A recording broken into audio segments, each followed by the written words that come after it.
But I know how much I'm willing to lose, at that moment. And I said, if we have to sell the house to pay off all the debt, I'm fine and cool with it.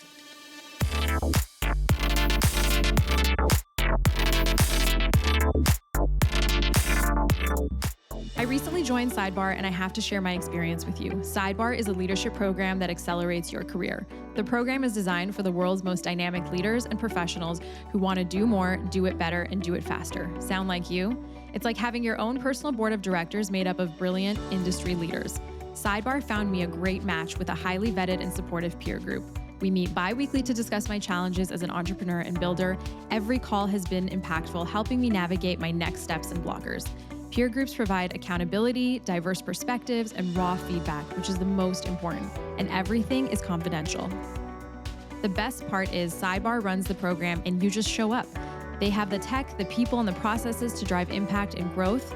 Professional facilitators lead you and your peer group through a research-based curriculum that unlocks specific insights from each group. Learning from other people's experiences has been so valuable. By joining Sidebar, you are better prepared to face complex challenges, advance in your career, and make a bigger impact.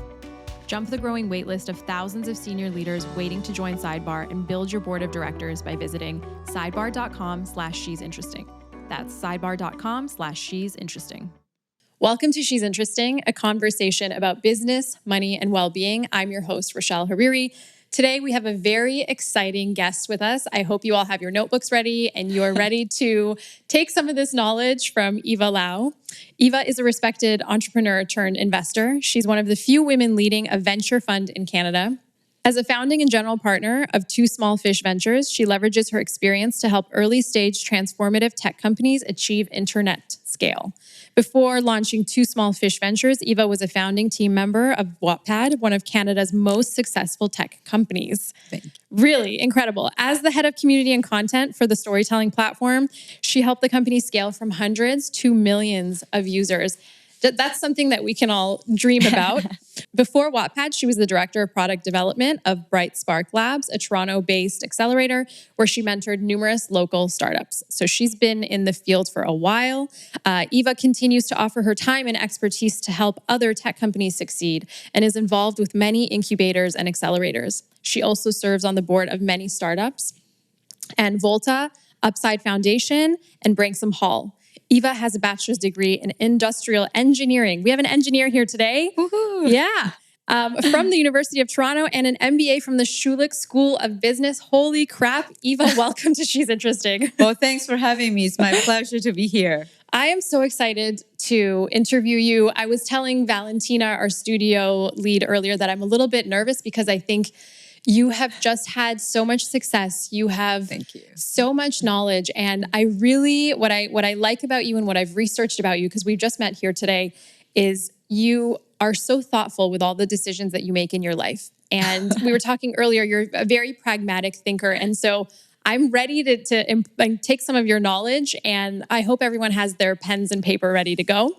So let's get started. Well, thank you for giving me the opportunity. While you say that I have a lot of successes, so thank you so much. But I think, behind every stories of the so-called success actually carried a lot of wall scars. Mm-hmm. So I'm here to actually share those. Yes. And hopefully, everyone, including the audience here, will take some nuggets out of it. Absolutely. I think that's the thing about She's Interesting is we want to talk about the reality behind these stories. And we're here at this table, we're having our drink and we're talking to each other because we want to know more about you. We want to see a different side of you than what everyone gets to see, which is the businesswoman, the investor. So it's been 2 years since Wattpad was acquired for $600 million USD. That's incredible. Now that the dust has settled, how do you feel closing that chapter and ending that journey? I think, for me personally, that chapter actually ended, quite a while ago because I left the company in 2013. Mm-hmm. Took a year off and trying to kind of figure out what's next, for me. I left when the company had raised a big Series B at the time already. Mm-hmm. And they were at the growth stage. Alan finally have all the funding that he needed to continue to grow and scale the company. And at the same time, I wanted to spend some time with my daughters. And that's when I made the decision of like, you know what, scale up, it's not necessarily as fun as startups. So why don't I take a step back and then turn myself into an angel investor? So I have been angel investing for a couple of years, and then later on turned myself into a VC, and then eventually launched, right now Fund 3, of my venture fund. So the chapter closed more formally actually for Alan when he, sold a business in 2021. But at the same time, certainly, it affected us as a family. And sure. Now that, that chapter has closed, it allows me to think more in terms of, okay, what would the next generation of tech giants going to look like? Not that I wasn't thinking about it. I was, investing for a while already and funding many of the successful companies right now in the ecosystem. And but I guess at the same time, the mega trends happening in the tech ecosystem is so interesting right now. With AI and Web3 and the more demanding in terms of compute power. So it actually set me up to kind of like, you know what? Now is the chapter. Now is the time to look forward, and I'm very excited about that. Yeah, it's incredible to hear about your journey and how you were saying that in 2013 was the decision that you made to walk away, but then you got into angel investing, and then you went into VC, and now you have your third fund. As you were going through these changes, at what point did you decide to make these pivots? Because I think a lot of times in our careers and as we're making decisions, and I call it playing chess with your life. Absolutely. I feel like there's a calling sometime. Even for myself, when I quit my job, I felt compelled to do something. I was tired of the mundane. I was tired of what I was doing. And so for you, as you made these pivots, were there any signals that you were watching out for? Was there anything that came to you and you thought, I need to make a change? That's an amazing question because, in order to answer you this questions of like how I planned the journey in a way, to give you some context, I was born and raised in Hong Kong, so very Asian culture. I came to Canada only when I was a teenager and finished my high school and then eventually went to U of T engineering. So back then in the old days, my parent had an expectation of me, after you graduated school, then you should be in a big corporation and retire from there. And then climb the corporate ladder if you want and, become VP of some sort and then just kind of like wait for retirement. the very immigrant parent mentality that I think all of us have felt from our parents as well. Exactly, right? So for me, certainly the climate has changed, when we graduated. We were talking about back then when the older generation retired in a career for like 20, 30 years. It was very common. In our generation, absolutely not.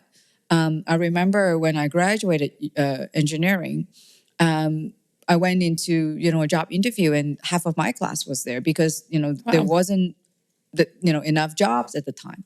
So I have learned very early on to basically see where life leads you. Sometimes you may want something badly, but it's still not coming your way. And there are things that you don't necessarily really want. They're right in front of you, and it seems to be the most pragmatic thing to do. And that's what happened to me.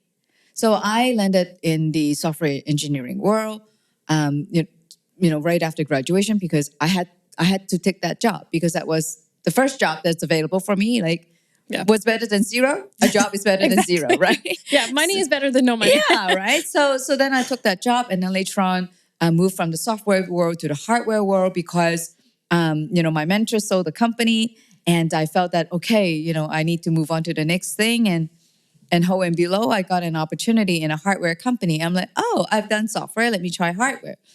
And I loved technology, but very quickly I realized that corporate world is not my thing.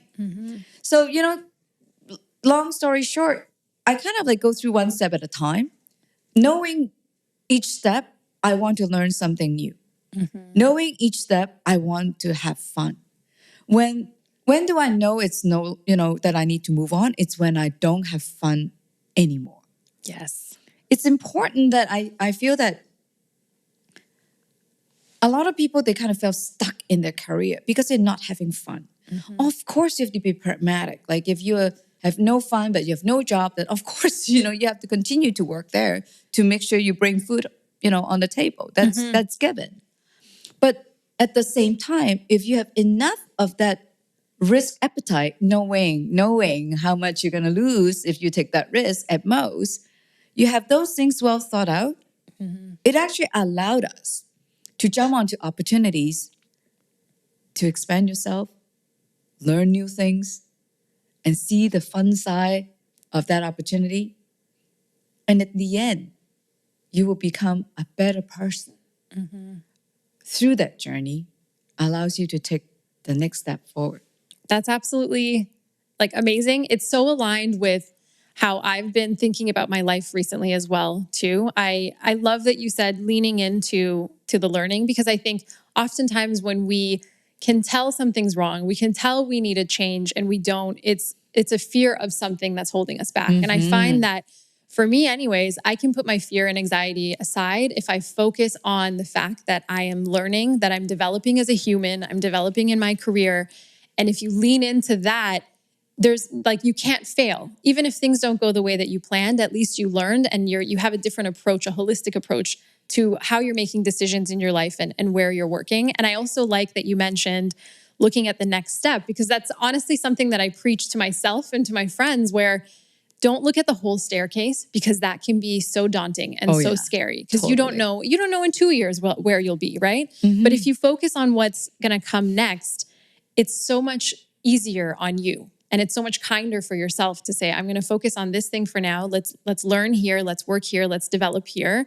And as you take action, things will come your way and you'll learn. And your path isn't linear. So you may end up going in a different direction that you wouldn't have even thought of 2 years ago as you were thinking about what that staircase would look like. Right. So I feel that, there's something that I want to kind of latch on to while, we're looking for the next step. Sometimes that next step could be a short stint, but sometimes next step could be a long stint. Imagine when you try to start a company, when you start fundraising, when you start building something, it's not like, oh, it doesn't work out. I'm going to try it 3 years. If it's not, let me just, hop onto another train. Because that, have some reputation issue.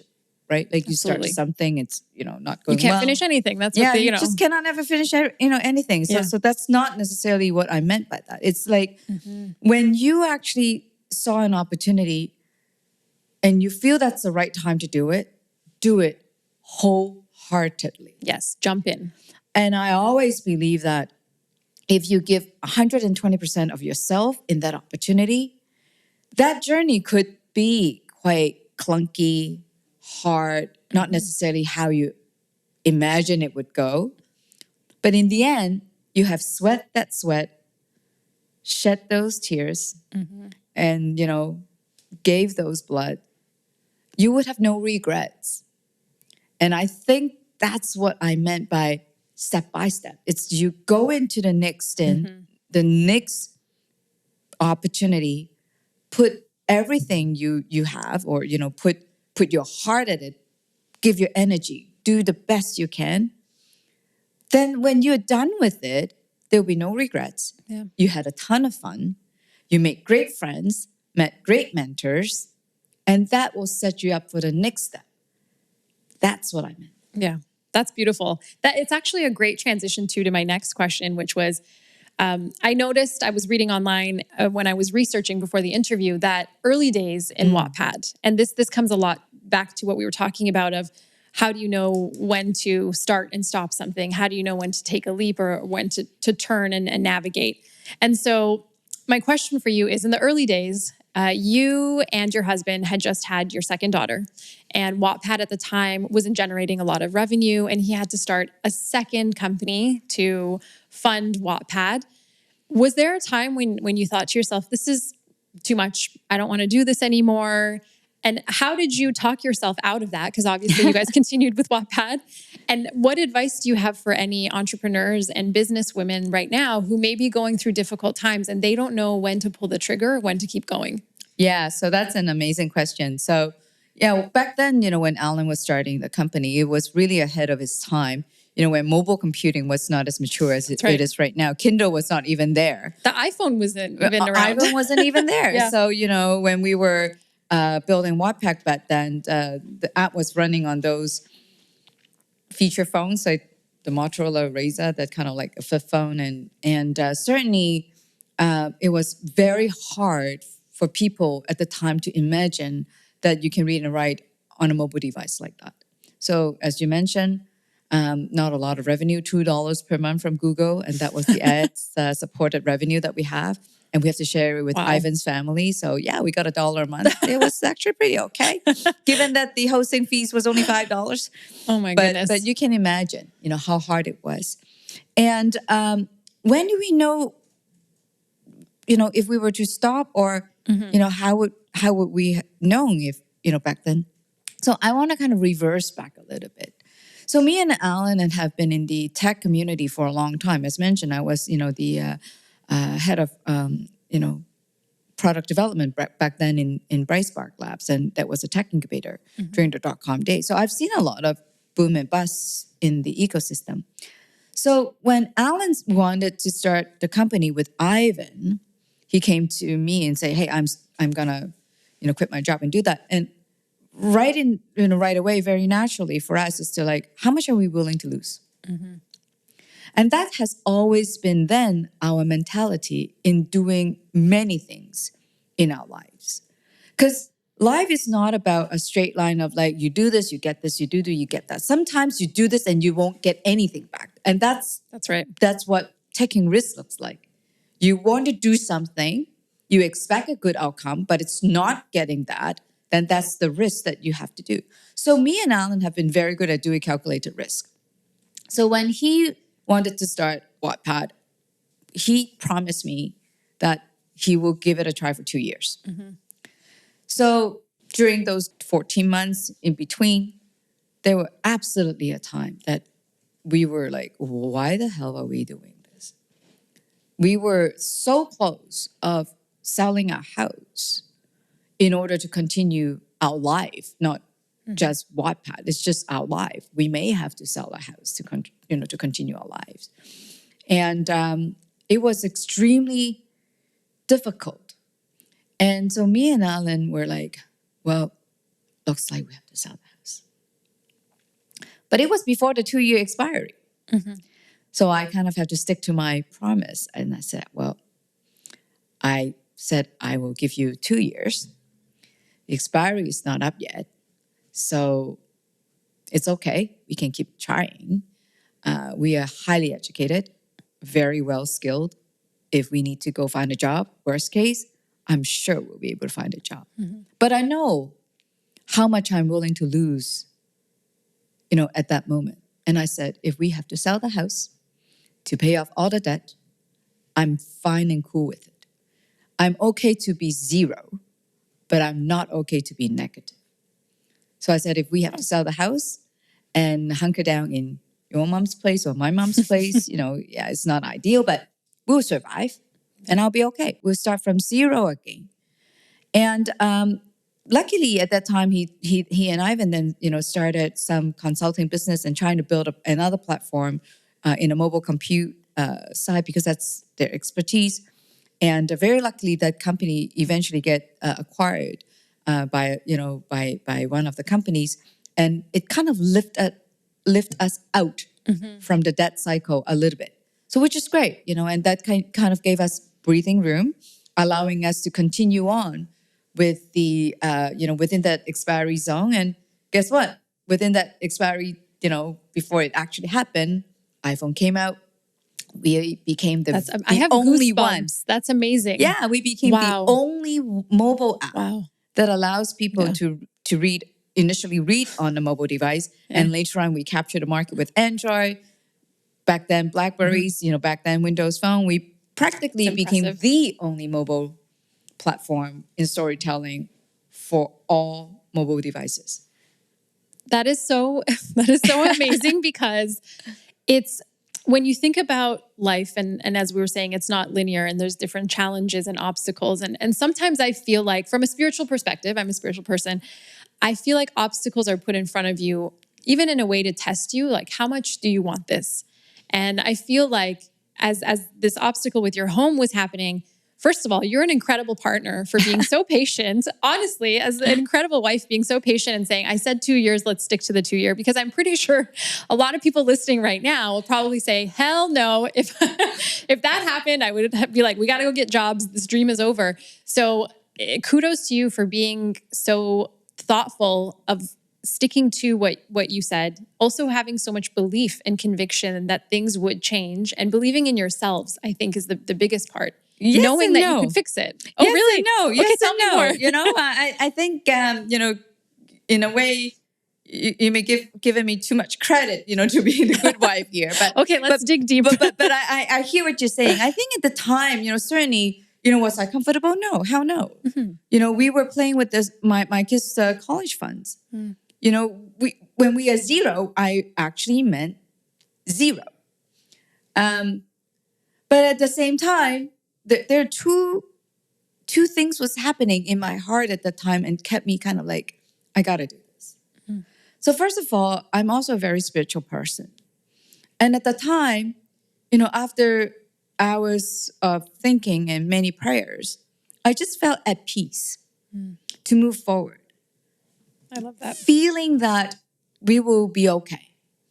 You know, it's not like, yeah, I think we'll be all right. You know, of course, you know, as I said, from a rational perspective, a logical perspective, we were educated, experienced, we'll be okay. Yeah. So we have that sense of peace from, yes, keep going, you'll be okay. You'll be taken care of. But that's one part of it. But the other part of it, I think, you know, for those audience, especially women in the audience right now, and this is something that it's actually quite private and I want to share. I grew up in a family when my dad was the sole breadwinner. And a very modest nuclear family. And my dad gave it all. But because he was the sole breadwinner, he dared not to take risks. You remember back then I was saying like the culture was you work in a company until, you know, you retired and then that was it. It's all about security, yeah. So I always felt that, I'm sure that he didn't feel this way, but I felt that way, that if it weren't for me and my sister being his load on his shoulder, maybe he would take some risk and do something else and have a better life. So if my husband wanted this dream so badly, you only live once. He's my life partner. Mm-hmm. Do I want to have regrets with him when we are 70 years old, sitting by the harbor front, feeding pigeon? No, I will never feed pigeons. No. But you know what I mean? Like, and kind of like, should we have hold on to that for 6 more months? If we had not. Like, that image makes me feel sad and sickening. Mm-hmm. So I just want to make sure, again, as I said, give it all. 120%. No regrets. No regrets. No regrets. I've done it. I've tried it. Yeah. I've given it all. That's where I think perspective is so important. And I think oftentimes in this generation and when we're working, I always say like people become a little bit neurotic when it comes to their work and their careers. And that's what fuels the wrong decisions sometimes because it's coming from the wrong place. Whereas I think in your situation, like you said, you're a spiritual person, you've thought of all the different possibilities from like a spiritual perspective, from a future for your children and yourselves and what your meaning in life is.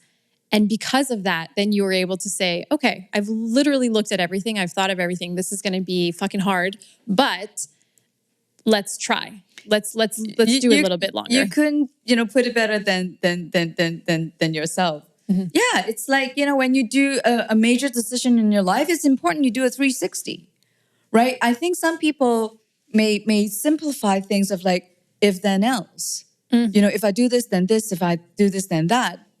But now I think AI actually told us it's not like that. Exactly. If It's this, then more, that. it's more like pattern recognition. It's more like about, looking at the environment, understanding what's happening around you, and most importantly, what's happening within yourself. How do you feel about a situation? What's your risk appetite? What's your downside protection? What's your plan B? Like all these kind of things comes into play so that you know what the calculated risk looks like. And then you can then go in 120% because you know what the worst case look like. Yeah. You can proceed with confidence and caution. Exactly. Okay, so let's go back to your time at Wattpad. As I mentioned earlier, you had scaled the user base to millions and millions. And that is something that is so impressive. That's something that every marketer, every community person, every tech startup would die to do. And I know that you have the asset framework that you use. So maybe we can dig into that a little bit as one of the key strategies that I'm sure you employed during this time, and how you were able to use the asset framework to grow and scale your user audience. And then also from the asset framework, what's the hardest part? Of course. I think, let me give you a slight correction. We were actually not sure what we were doing. We were shooting in the dark. Okay. I wish there was I'm jumping ahead. I wish there was an asset model to guide me through. The asset model is actually, a summary of our war scar. And not only by building Wattpad, but by investing in companies that have that very strong network effects. And so, very quickly, ASSET is an acronym, ASSET. A stands for atomic unit. Any network from YouTube to Wattpad to Facebook to even some B2B SaaS product, it's always a network of something. It could be a network of video for YouTube, a network of stories for Wattpad, and then a network of data, for some B2B AI product particularly. Or, in some collaborative platform, it could be a network of users collaborating. So that's what A means. And the first S is seeding the supply. Like for any network, how do you seed the supply of these atomic units? Meaning, how do Wattpad start by having a network of stories when there was no story? How do you start a YouTube when there's no video? And how do you start from a B2B SaaS perspective, like to have the first set of data for you to run the product? That's called seeding the supply. Next is to scale the demand. Like who wants to have this network of story? Who wants to have this network of videos? And who wants to have this network of data? And then later on, once you kind of like figure out the two S's, then you go into the engagement level. It's like, how do we make this product extremely engaging and continuously to grow this network of something in an organic way? Without spending $1 in marketing, how do you kind of like get that organic growth through engagement? And then the T stands for tracking your proprietary data to allow you to do something else. And in context of Wattpad, the proprietary data of all the stories being shared, all the engagement around it, allowed us to run AI on it to predict the success of those stories, and then eventually turn those up and rising content into TV shows, movies, and books. And that's why we have, over 100 productions happening right now around the world. So that's in essence of what the asset model is. If you were to ask me what's the most difficult one, I would say it always go back to seeding the supply. Defining the atomic unit is really up to the founders. Do I want to build a network of resume? Meaning that I want people to share the resume. Then you end up building a LinkedIn. If you want to say, I want to build a network of job posting, then guess what? You're going to be building a network of job postings, right? So that's up to the founder to define what do they want to build. But then once you define it, then it's like, okay, who the heck is going to give me the first set of these atomic units? Sometimes the founder may just create themselves. I curate it, or I create it, or my team put it out there to begin with. Yes, it may work. But if there's actually no levers for the founders to pull in such a way that the actual supply of those atomic units, it's organic. Otherwise, you'll always be spending money to acquire these things. Then guess what? It's a very transactional-based network. And if those suppliers are not getting the value, then they will churn.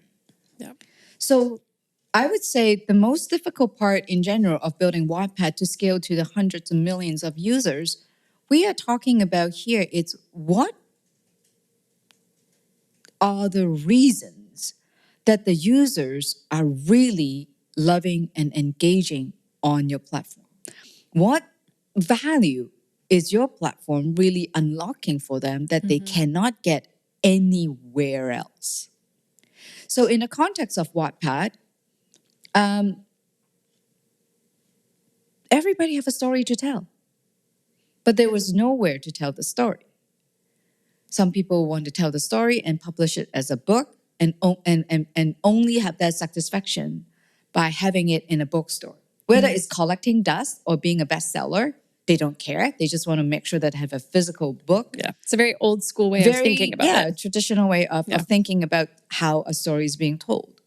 But some people, they just want to have their imagination jot down and start telling this very interesting, cutesy love story that, that the writer is imagining in their heads, and just see how the audience react to it. Do they need it to be in a published book? No, they just found that this is an interesting idea. Why don't I tell the world?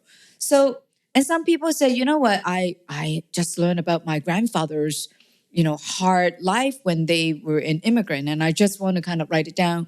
Maybe initially share with the family, but guess what? If there a larger audience can draw lessons from it, I would love to tell that story too. So there are many reasons why people want to share the story.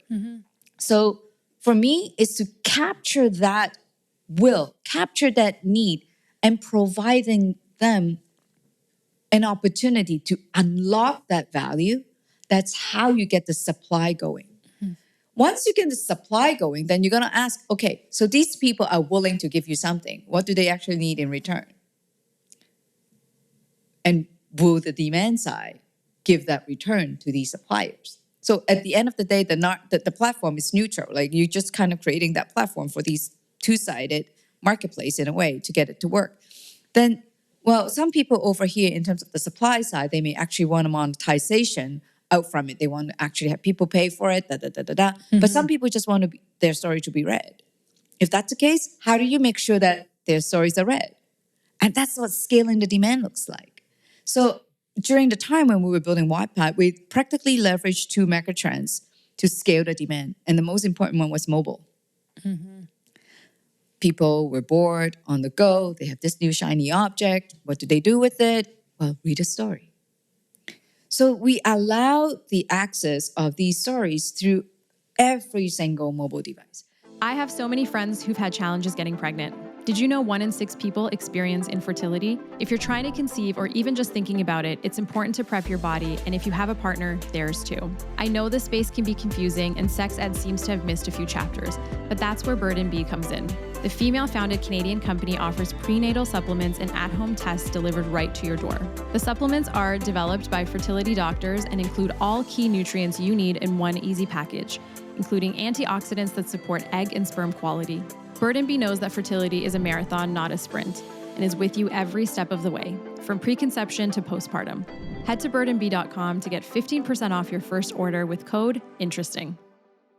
As someone who's always on my phone and taking notes and writing things and writing my thoughts and planning even for this podcast or working with clients, I love that, because you can be on vacation and an idea comes to you for a story. You can just sit there and quickly write it out and start building that story as you're traveling, and you don't have to be bound by being at your laptop or being in your office. And of course, some people may like that. That's their style. But I think for a lot of us, being out is where you get inspired. And so it's amazing that with their mobile phone and with the technology that you've created that's so disruptive, stories can be written and told anywhere. This never existed before. Yes. And I think that's what's so exciting about Wattpad and this moat that you created around Wattpad. But what I want to ask you now is, when I look at technology today, I work with a lot of different technology companies. Lots of really interesting startups are being created. Where do you see the most disruption? And everyone's talking about AI, but where do you see true disruption where it's almost like, the blue ocean, red ocean strategy? Everyone's fighting right now in AI. Everyone was fighting in Web3, and I think they still are. But what else is out there that you're super excited about as an investor where you say, this has a very unique moat, this is going to be freaking huge? So I think, the three mega trends right now that I'm really betting on, I think, it's a lot of people already thinking about it, but not necessarily in a very meticulous way of how we approach I it. agree. So from a technology perspective, we when I say we, I mean the team at Two Small Fish, namely me and Alan, and also the other partner, Brandon. Brandon was the founding data scientist at Wattpad. So he joined Wattpad back in 2012. So what I was trying to say is AI has been around since then. So we are extremely familiar with the trends and all the development and progression right now with the AI stream. So in terms of large language model in the context of generative AI, like we are aware of it long ago and have always been looking at this space, and particularly when it comes to the research realm, what are the researchers doing right now to continue to push the boundary of artificial, general intelligence. So, so for us, I truly believe that artificial intelligence is actually pushing what human has always been operating in, what we call local maxima. It's like the collective intelligence, that's the best we can do. AI assists us to drive that local maxima to perhaps the global maxima, meaning that AI can help us to do far better if we were to just do it alone. So in the old days, first of all, everybody would have noticed right now, English is my second language. For me to write an essay, to write a speech, all in English has always been a daunting task. I'm like, how do I start? Where do I start? But right now, I work with ChatGPT, not that for them to generate the whole. As a support. As a support, yeah, not generate the whole article, but it's like as a support. I would say, okay, this is point A and point B. This is what I want to talk about in paragraph 1. This is what I want to talk about in paragraph 2. How do I transition it? I just ask ChatGPT, and they'll say, oh, you can do this. You can talk about this part and bridges with this. I'm like, that's a great idea. So you see how it actually assists me to push my boundary, push my creativity to do better. So I actually feel that as we continue to grow the technology in AI, it's going to bring tremendous value in our day-to-day. So what is the mode? You're right. Everybody can kind of like prop something up and just use ChatGPT or I should say the large language model that's already out there to be and build a product. I've seen founders tapping into some open source libraries. Within a few weeks, they build a prototype. But I think to build moat in the AI space right now, it's really about domain expertise and domain knowledge. A lot of these foundational models right now are very general. They scour the internet, they get those generic knowledge, and they're making groundbreakings in light speed in a way. You can see new models coming up and do far better things. But to have those technology to apply to a domain, it's not that straightforward. Yeah. So you need to actually have those proprietary data and build the sophistication in a specific use case and build those technology and knowledge around it. So what is the moat? The moat, eventually, you can say, yeah, you have a group of scientists building this drug discovery using large language model. They have this one using this one. They seems to be kind of competing the same thing. Well, what it comes down to, it's why your customers cannot easily leave your platform. Why can't they churn from your platform? At the end of the day, what it comes back to is strong network effects. Whether it's because, guess what? This platform, building a large language model for drug discovery, because every single scientist are going on it, and the other ones, no one goes on it. Well, guess what? Then this is the mode because of usage. But at the same time, if the other company is building it with extremely proprietary data, and that set of data, nowhere else you can find. Because they organically grow the data with some very special features in the product. And guess what? And that's what the mode is, because you have created a proprietary data set and network effect on a data level that people can only get it from your place. Exactly. So that's how I see, in terms of the AI space, how it where the winners will eventually emerge from. So that's one space that we actually betting on quite heavily. So the other one it's Web3. We don't do cryptocurrencies, but we believe that the characteristics of Web3 of being immutable and all sorts of fun thing around it, there are use cases. So we are also looking at this space to look for the appropriate use case with strong utility. And one of our latest investment in Story Protocol is exactly like that. The last trend that we're really betting on, it's also depending on the first two trends. So you can see that initially in last November when OpenAI made ChatGPT available, everybody's like, oh my gosh, their hosting fees is like, hundreds and thousands and then millions of dollars per day because more people use it, they need more compute power. Same thing for Web3. I think back in the days when, cryptocurrency was kind of like still extremely sexy, then everybody went mining and all those kind of stuff, then, verifying the blocks. It takes a lot of compute power. So data centers are having heat issues, the chips has to go faster and faster and faster. But eventually, you're going to hit the plateau of the Moore's law. So what's next, right? So we are looking at technology companies right now to solve that problem, to solve that compute problem. It could mean, technology that allows semiconductor design engineers to, verify their design quicker, faster, so that they don't have to waste lots of money in terms of sending the chips out to build a test chip and come verify that they can just do everything, simulate it before it actually went, tape out and become a test chip. Or it could be new technologies to allow a semiconductor company to arrange their own IP stack in a very interesting way to optimize for power, to optimize for heat, to optimize for calculation speed. So those are the things that we think it must happen in order for the first two, they're dependent, to continue to propel forward. Yeah. So that's how we are looking at the big picture right now in the ecosystem, rather than looking at, well, of course we look at the basic of a company of like, do they have customers? Do they product market fit? For sure. That's the basics. That's the basic. That's the table stake. You must have those things to be fundable. But if you're asking me in general, like what makes us exciting, what feel excited about, those are the three things that I think it's going to be extremely transformational for the next decade. Right now, when it comes to AI, we're just scratching the surface. Absolutely. And everything that I see is popping up is to your point. Some founders are thinking very deeply about it and thinking about the long road and the benefits. And some I think they just want to get in the game. Yes. And so you see a lot of likeness out there.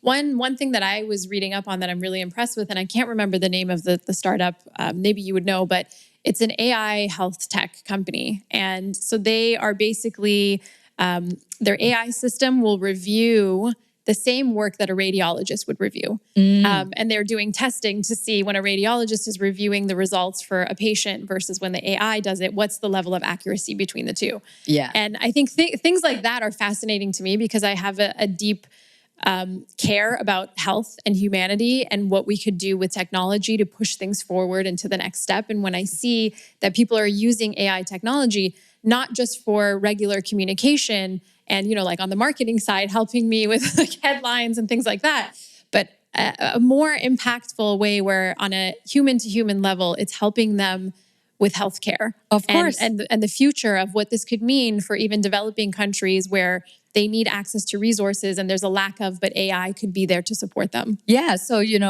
funny enough, you mentioned that. I'm not sure if we are, talking about the same company, but we actually invested in a company called Acoustic back in 2018, doing exactly that. So they are a group of researchers and scientists, and what they're trying to build, they actually built it already.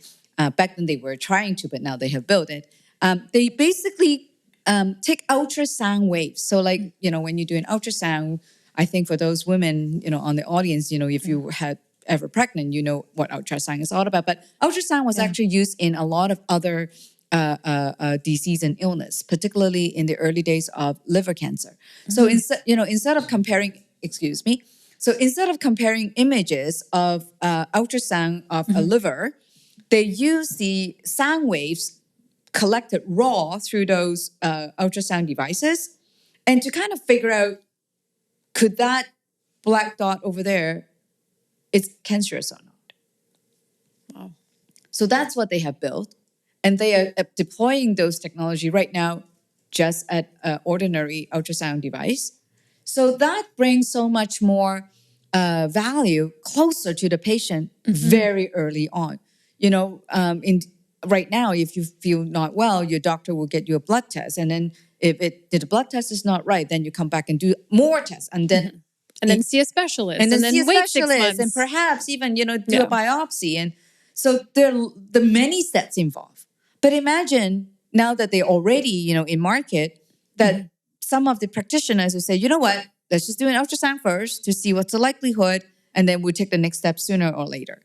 That cuts through in the old days how many steps necessary before they reach to a prognosis. It's like, okay, absolutely, maybe we should do this now because it's extremely likely to be cancerous. Much more accuracy. And I think just from a patient care perspective, there's so much right now. I mean, we're in Canada, so if you're in the US, it's a different situation, but waiting months and months to see a specialist, even trying to get an MRI will take you sometimes 6 to 8 months. And when we talk about healthcare and the future of the citizens of different countries and what we need to take care of the elderly, take care of ourselves, I think AI and health tech is something that I'm the most excited about personally, because I think the value is there, the impact can be immeasurable, and we need it. As we look around at our healthcare systems that are breaking down and long wait times and increase in disease, we need something to support. And I feel like this is where technology, if Canada can be faster a little bit, we can keep up. Technology touches everything. I'm a big believer that innovations will improve the quality of lives for everyone in the long term. Yes, there will be some pain points or issues that we have to deal with. But in the end, innovations always improve the quality of life. I'm sure that back in the days, in the 1400s, the king and queens probably live a shittier life. Absolutely, they did. We do now. I mean, yeah, of course. Even even if we just forget the technology, just food alone was probably terrible back then. Yeah, like the way that you go bathroom and all those kind of stuff, right? Yeah, showering for sure. Yeah. I think you've already given so much in this interview, and I'm so happy that we have you here. I want to do a quick transition to the topic of money, because part of this podcast, I want to have more women talking about money. We have successful women on this podcast who can give incredible advice about money, mindset, and investing. And because it's generally a taboo subject, people don't even share how much their salaries are, but we talk about all sorts of other things. So when we talk about your mindset on money, has it changed over the years, or have you had specific principles that you've always sort of lived by when it comes to money? Well, absolutely. Value or perspective of it has changed as a person matures and also as the circumstances change. But in the end, one thing that I have always been a big believer that we are custodians of our wealth. So custodian actually means that you have the privilege, but you also have the responsibility, right? So that's how I always guide myself, in the way of how do I look at money? We are custodian of it. If we are smart about it, money can help us do a lot of things and also help the people around us in many ways. But if we're not good custodian, we could be trapped by just, the hallucination of wealth and actually do irresponsible thing that can be irreparable, right? Spot on. So I would say during the early days when I was young, when I didn't have a lot, I came from a very modest family, then taking risks is certainly not on my books. When you have barely enough to get by, like what kind of risk would you like to take? Practically none. Exactly. Right? You just want to get by. You just want to get by. Yeah. So for me, I would say during the early days of my life, survival was what was guiding me. Making sure that I can survive. Making sure that I have enough. that I don't have to worry about the next day. So yeah, during the early days, when I joined the software startup back then after I graduate, not getting fired, making sure that I have, the paycheck every other week was my number one goal, right? So doing everything I could to make sure that, I have a stable job to be able to, bring money home for my mom and for my sister because my dad passed away young. So it was important for me to make sure that I have that stable income. But once I had the taste of, yes, I actually could do more, people value me, and I have more to give to an organization, then obviously I became a lot bolder, being able to kind of feel that, you know what, I'm okay if I switch jobs because I am highly employable. Then that risk taking, on a sudden know how much I'm going to willing to lose. So imagine if I have to take 1 month off in transition between jobs, I'll be okay. Yeah. Then on a sudden, it's not that scary for you to kind of think about, you know what, I'm going to secretly look for a job now. And if there's a gap of 1 month, I'll be okay. Then you will have that appetite to move on to something else. So that's what I meant. You mature and circumstances change. Now you have 10 years of experience. You have accumulated some savings, maybe not a whole lot. And maybe at the time, I was actually married with Alan already. And I'm like, you know what? He has great income. We made some money through stock options, through our career. I think I'm okay to take a few years off and do my MBA. So that's when that circumstances change. Your risk appetites change because you're willing to say, I'm going to bet my life on another degree, believing that degree will give you unprecedented upside that you would otherwise not being able to have. That was my belief back then.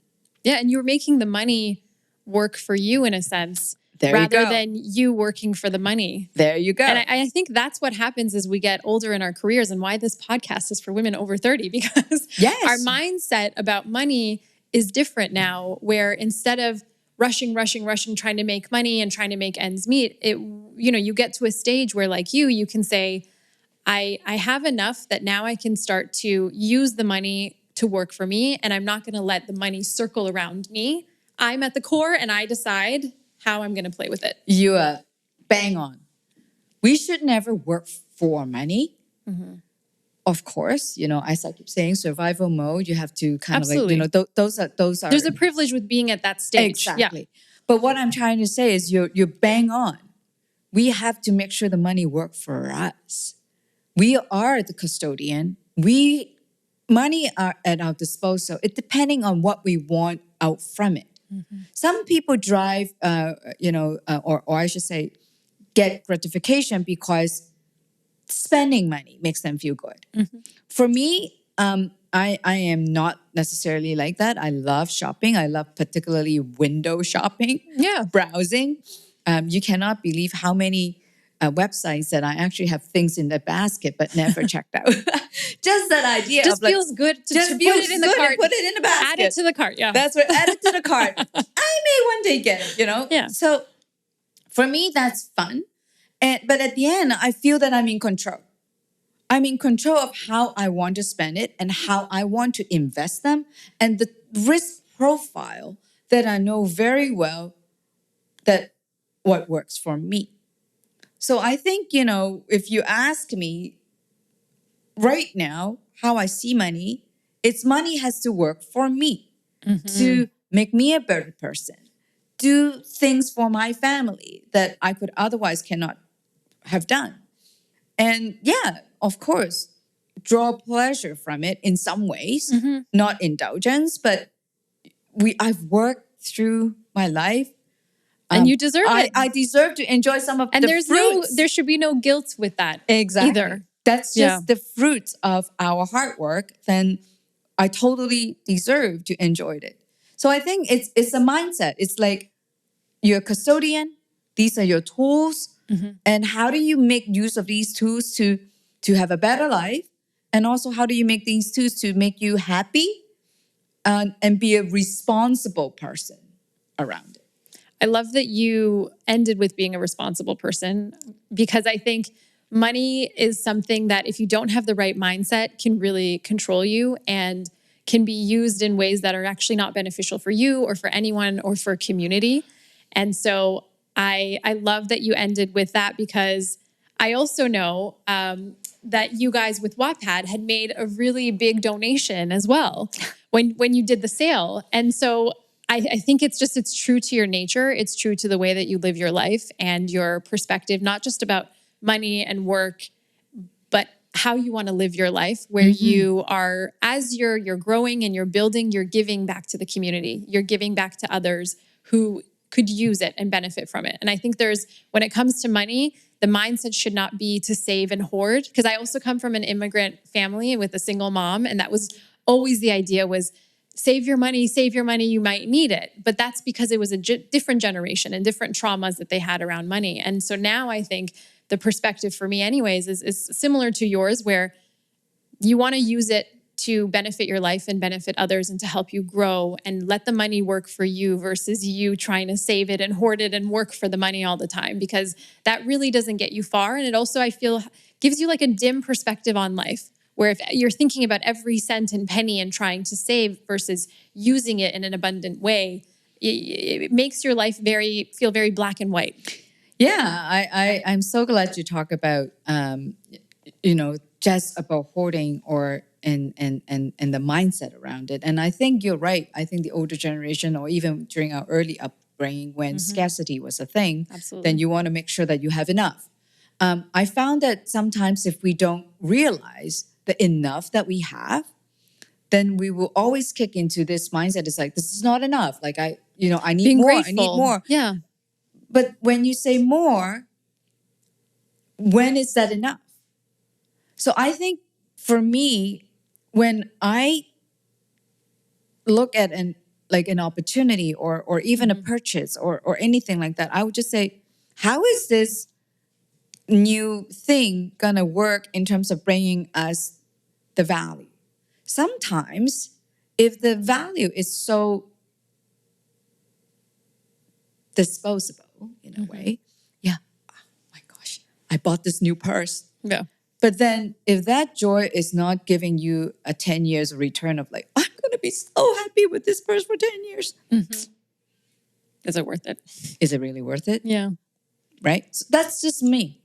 Some people, they really do feel that purse will give them a 10 years of happiness, or maybe, one day of happiness is good enough and they can always just use it one day and return it. Well, some people would do that. Not that I recommend that, but there's rental services too. Yeah, there's rental services too. So what I'm trying to say is like, it's what is that value, bring to you? And I really like to highlight of the giving back part, because everyone's growth and everyone's journey was built on the back of somebody else's success or somebody else's hard work.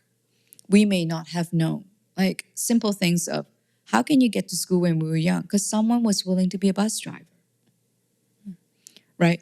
How did you, get from being a kindergartner to then become a university graduate? Because there are teachers who may be making ends meet to give you that teaching so that you can learn from them. So in that context, if we have the capacity to give back, to share, it's actually a multiplier. You allow other people to build on the success or your resources and become better people. Then all in a sudden, it's no longer just you having enjoyed the success, but you allow people to enjoy it. So this is the mindset I want to hone into. It's like, rather than having the government to giving support or a charity organization to just give support, but if everyone can give a little, then all in a sudden, it looks like drizzles from a faucet. But if everybody turned that on, we would have buckets and then barrels and then perhaps oceans of resources for everyone to draw upon. I love that you say that because from a spiritual perspective as well, it's like helping other people, helping your community, being there, and not just saying, well, that's the job of someone else, or that the government, we have, social services, they'll take care of it. But just being a responsible citizen, of course, and doing what you can with what you have, whether it's a lot or a little bit of service, a little act of service is good, and it goes a very long way. Yes. So first of all, I want to thank you for your act of service, being here today. You're very welcome. Thank you. I really enjoyed this conversation. I feel elevated. I feel really good. I feel grounded after talking to you. And I hope that everyone who's listening and watching today feels the same way. That I still had 2 pages of questions. I'm sorry, guys. I mean, we might have to take some of this offline, but thank you so much for your wisdom and for stopping by She's Interesting today. For everyone who's watching us, please make sure to subscribe to She's Interesting on all the streaming platforms. We're on Spotify. We're on Apple Podcasts. We are on YouTube as well. Follow us on Instagram and subscribe to the newsletter. So thank you so much. Thank you, Eva. It was a pleasure. Thank you for having me. I hope you all enjoyed the conversations because I certainly did.